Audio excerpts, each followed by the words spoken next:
Napupuno ka ng grasya ang Panginoon. Aba, Ginoong Maria, napupuno ka ng grasya. Hindi na. Shh. Ba't nagpapadasal ka? Francia. Siyempre para mapunta sa kalangitan yung kaluluwa ni Mama. Para kung sakaling patay na siya, alam niyo kung saan siya pupunta. Hindi ka mo na nagsasabi sa akin na may padasal pala. Hindi pa naman natin alam kung napatay na yung nanay mo. Sorry kung di ako nakapagsabi sa'yo, Nena. Salamat ka muning sa padasal.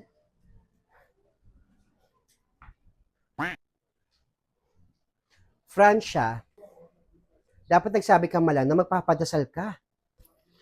Pasensya ka na, Nena. Kung maaga ako nagpadasal, gusto ko lang taga mapunta sa langit yung kaluluwa ni Mami. Kung sakaling wala na siya. Mama, hindi pa talaga tayo siguradong patay na yung nanay mo. Mamaya, buhay pa yung si Mama. Nagdi-decide ka na wala ka nang alam ng kuya mo. Yan ang pinaka-ayoko. Oo, masama ugali ni Mama, pero kailangan ko pala siyang ipagdasal. Kaya humingi ako siya ng pasensya kung pinangunahan ko kayo ni Kuya. Okay lang, nangyari na eh. Wala tayong magagawa. Pakinis mo dito ha, bibili ako ng ulam natin. Sige, sige. Ako na mag-aayos dyan. Mag-iingat ka.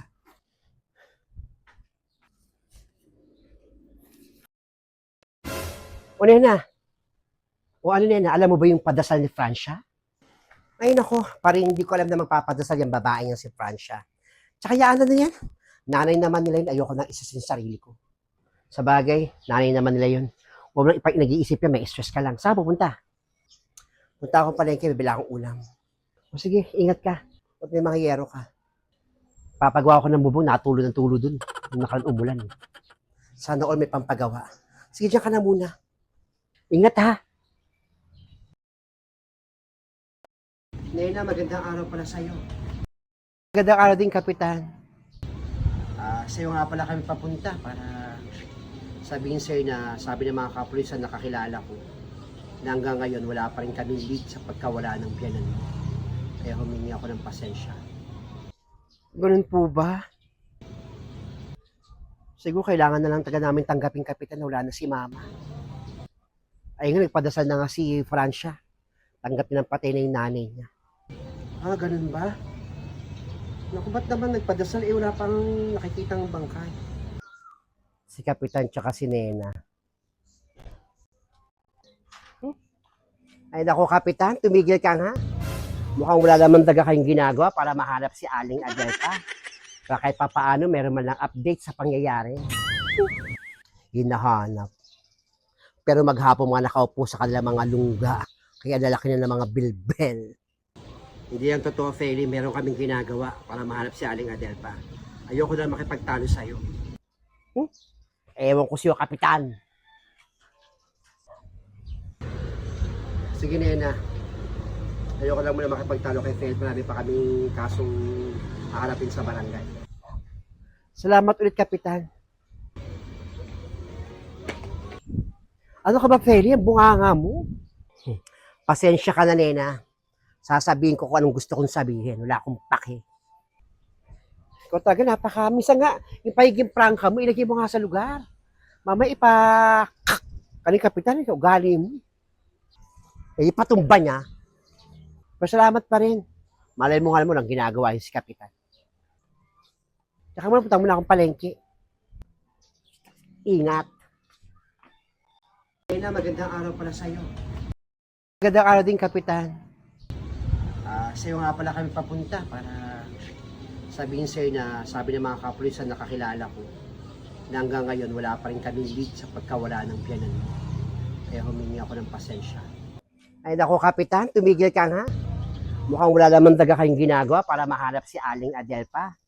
Para kahit papaano, meron man lang update sa pangyayari. Hinahanap. Pero maghapon mga nakaupo sa kanila mga lungga. Kaya lalaki na ng mga bilbel. Hindi yan totoo, Feli. Meron kaming ginagawa para mahanap si Aling Adelpa. Ayoko na makipagtalo sa'yo. Ewan ko siyo, Kapitan. Hoy, Feli, pinsan! Kaya mo ako babayan sa utang mo 10,000? Huwag kang mag-alala, Sonia. Babayaran naman kita pag nagpadala yung mister ko sa katapusan. Babayaran ko yung 10,000 inutang ko sa'yo. Ha? Pangako mo yan ha. Pag nagpadala sa akin, bayaran mo ako ha. Babaeng ko. Ikaw muna magiging mga halaman dito. Punta ako doon sa labas. Gusto kong makakita ng mga nangyayari dyan sa labas. Eh. Digan mo to, Sonia ha. O sige na, didiligan ko na yan. Feli, nasalubong ko si Kamuning. Nagpadasal daw kila Nena. Yung ba? Si Kamuning, nagpunta nga dyan kay Nena. Nagpadasal daw tong si Francia. Yung anak niya dahil pang may sanib. Merong may sapi. Parang sila ulo yan si Francia na yan. Tama ka. May sapi nga yan. Hindi pa nga nakikita yung bangkay ng nanay nila. Nagpapadasal na. Imana ba natin na buhay pa yung matandang si Aling Adelfa? Yun ang sabi ko, wala pang ebidensya. Wala pa nga yung labi ng matanda. Nagpadasal na. Kundi ba namang geng-geng? Nako, parang piling ko yung babae may cognitive damage. What? Cognitive damage?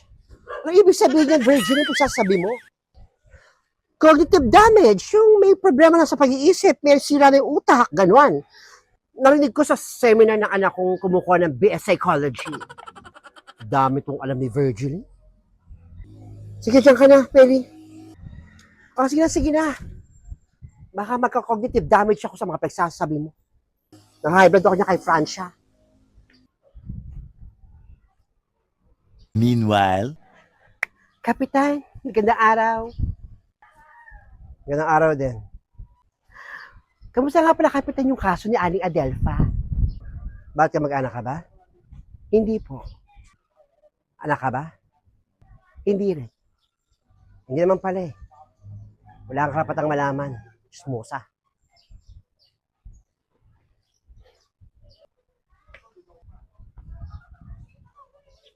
Sungit naman ni Kapitan.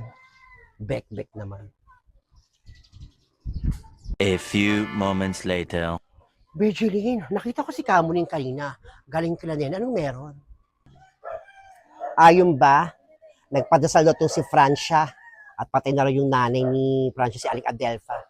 Mga siraulo, di ba? Hindi pa nakikita yung bangkay. Umalay na ba natin, buhay pa yung gurang. Nagpadasal na. Ayun kay Kamuning. Tanggap na rin nila Francia na wala na raw yung matanda. Kasi tagal lang nawawala eh. Grabe naman. Diyan ka na. O sige. Kung tamang ano ka rin eh. Dahil kong ginagawa. Meanwhile, O Blandina, bakit parang wala kang ganang kausap ako? Wala kang imik. Wala ma. Iniisip ko lang si Aling Adelfa. Huwag mo nang intindihin yun si Adelfa, yung matandang yun. Malamang kinain na ng mga buitre yun doon sa kagubatan. Maliligaw yun.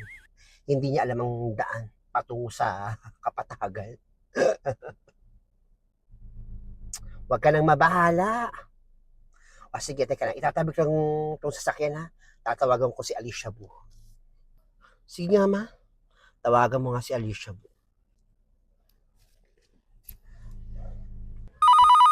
Matawag.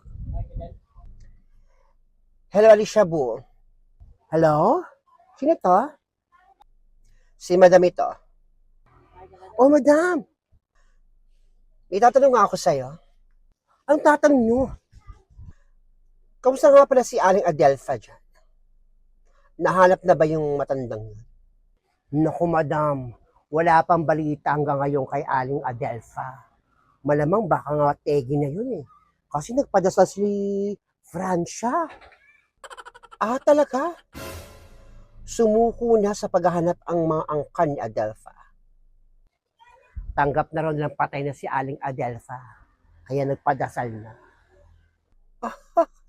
Nagpadasal pa? Sa bagay, tama ka. Matagal nang nawawala, malamang patay na ngayon. Tama nga na nagpadasal sila. Nang sa ganun, hindi maligaw yung kaluluwa na matandang yung papunta ng langit. Kung sa langit mapupunta. Sige, salamat Alicia Buha. Dahil sa magandang impormasyon na binigay mo sa akin, isend ko na lang sa iyo yung 20,000 sa Gcash mo. Ayun pa rin ba yung number mo? Talaga, madam. May 20,000 ako. Kailangan po naman ng pera, madam. Opo, madam. Yun pa rin yung number ko. Sige. See you. See you, madam. See you. Grabe. May 20,000 ako. Blandina, ha? Huwag ka nang mabahala. Natawagan ko na isa sa mga chismosa dun sa lugar nila, Nena. At nagpadasal na sila Francia. Dahil tanggap na nilang patay na si Adelpha. Buti naman kung ganon. Don't be sad. Don't be upset. Hindi tayo mapapahamak. Nasa atin pa rin ang huling halakakatagumpay. Teka na. Punta tayo dun sa Kenny Rogers. Kain tayo dun. Ako bahala sa'yo. Sige, go tayo sa Kenny Rogers. Gusto kong kumain ng muffins. Kawawang Adelpha. Kawawang matanda. Karma is a bitch. Let's go. Kamusta nga pala si Aling Adelpha dyan? Nahanap na ba yung matandang yun? Naku, madam. Wala pang balita hanggang ngayon kay Aling Adelpha. Malamang baka nga tegi na yun eh. Kasi nagpadasal si Francia. Nagpadasal pa? Sa bagay, tama ka. Matagal nang nawawala, malamang patay na nga yun. Tama nga na nagpadasal sila. Nang sa ganun, hindi maligaw yung kaluluwa ng matandang yung papunta ng langit. Kung sa langit mapupunta. Hello. Okay naman ako. May pupuntahan lang ako, isang kaibigan. Dila ko siya sa aking lupain. Oo. Saka lang tayo mag-usap. Ha? Tatawagan lang kita mamaya. Sige, paalam. Bye.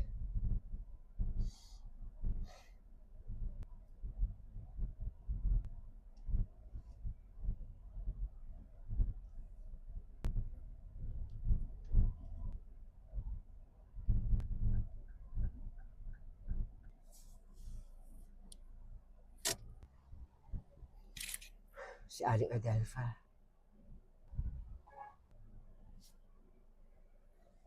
Sana matulungan niya talaga akong mahanap yung anak ko. Napakalawak. Napakalawak ng lupain ni Barbie. She's so blessed. Kasi mabuti siyang tao.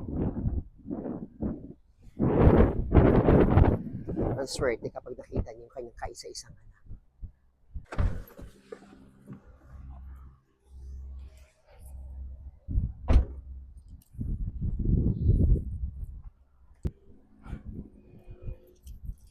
Aling Adelpha?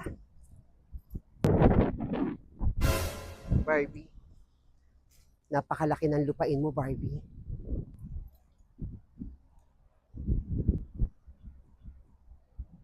Oo. Talagang malaking lupain tong binili ko. Dito ko sana ipapatayo yung favorite kong mall. Ipapangalan ko sa anak ko.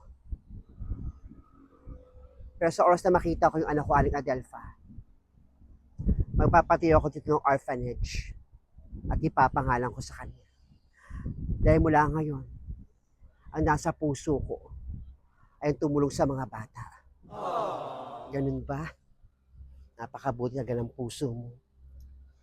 Pero ang ganda mo ngayon. Ang ganda ng buhok mo. Ang ganda mo sa bago mong buhok. Ito ba? Napagawa po ako sa David Salon. Ang social David Salon. Sana all. Dahil gusto ko, palagkita kami ng anak ko. Maganda ako. Maganda ka naman, pati yung puso mo. Ano, Aling Adelpha? Handa ka na bang umuwi sa lugar ninyo na makita mo ang buong pamilya mo? Yun nga pinag-iisipan ko kung nakikipagkita na ako sa pamilya ko. Meron ka bang kakilala doon na pwede nating tawagan? Oo, may kakilala ako doon. Si Felix. Sige. Tawagan ko kung talagang hinahanap pa nila nena o ka ng pamilya mo. Kunin ko na yung cellphone ko sa kotse. Sige. Salamat, Barbie, ah. Meanwhile, Ay, nako, napakainit na naman ng panahon na medyo mahangin.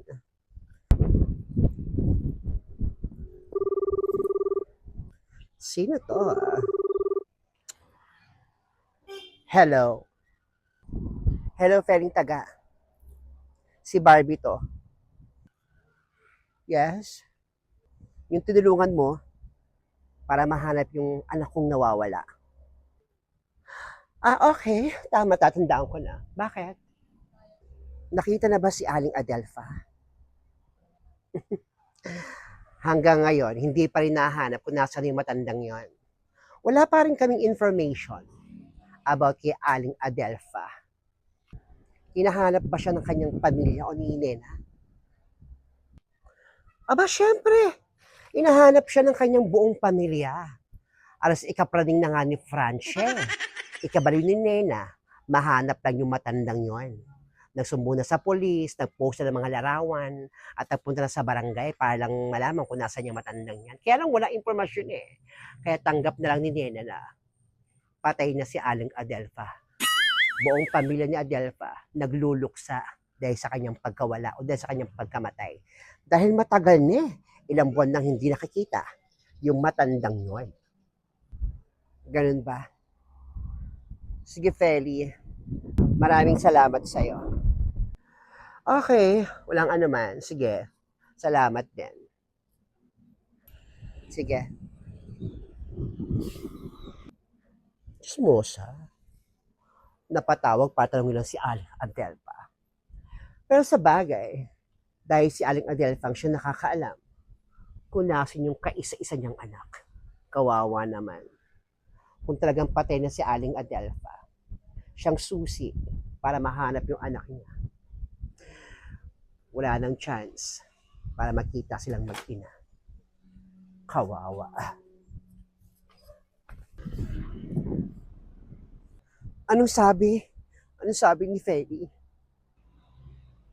Hinahanap ka nila, Nena. Hinahanap ka ng pamilya mo.